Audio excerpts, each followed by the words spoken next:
வடமாநிலத்தில் நெடுஞ்சாலையின் நடுவே வைக்கப்பட்ட மோடி மற்றும் அமித்ஷா பேனர் மீது மக்கள் எச்சில் துப்பியிருக்கிறார்கள்.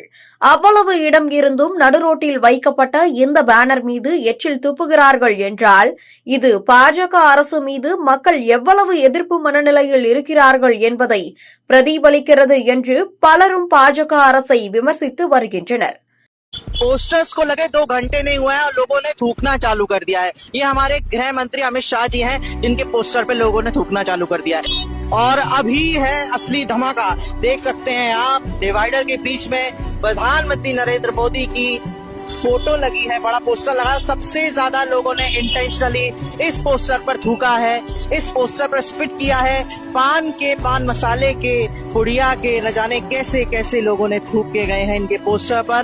வடமாநிலத்தவர்கள் பொதுவாகவே செல்லும் இடமெல்லாம் எச்சில் துப்பி பார்ப்பவர்களை முகம் சுழிக்க வைப்பார்கள்.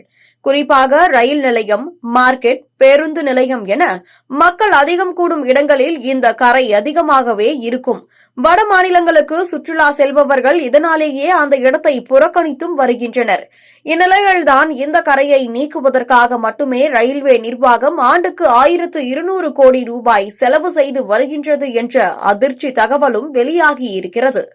மேலும் இந்தியாவிற்குள் தான் இதுபோன்ற சம்பவம் நடக்கிறது என்று பார்த்தால் வட மாநிலத்தவர்கள் வெளிநாடுகளையும் விட்டு வைப்பதில்லை.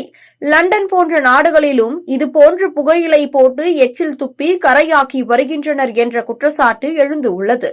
இந்நிலையில்தான் வெளிநாடுகளிலேயே இதுபோன்ற சம்பவம் நடைபெறும் சூழலில் இந்தியாவில் தற்போது அரசியல் கட்சி தலைவர்களின் புகைப்படத்திலும் எச்சில் துப்புவது பெரிய விஷயம் இல்லை என பலரும் வடமாநிலத்தவர்களை விமர்சித்து வருகின்றனர். ஆனால் குறிப்பாக நடுரோட்டில் வைக்கப்பட்டுள்ள மோடி, அமித்ஷா பேனர்களில் காரி துப்பி இருக்கின்றனர். இது பாஜக அரசு மீது மக்கள் வெறுப்பு மனப்பான்மையில் இருப்பதை காட்டுகிறது என்று பலரும் விமர்சித்து வருகின்றனர். அதோடு நாளுக்கு நாள் வடமாநிலத்தவர்களின் வருகை தமிழகத்துக்குள் அதிகரித்து வருகிறது. பீகார், உத்தரப்பிரதேசம், குஜராத் என பாஜக ஆளும் மாநிலங்களில் இருந்தே அதிகளவில் மக்கள் தமிழ்நாட்டிற்கு வேலைவாய்ப்பு தேடி வருகின்றனர்.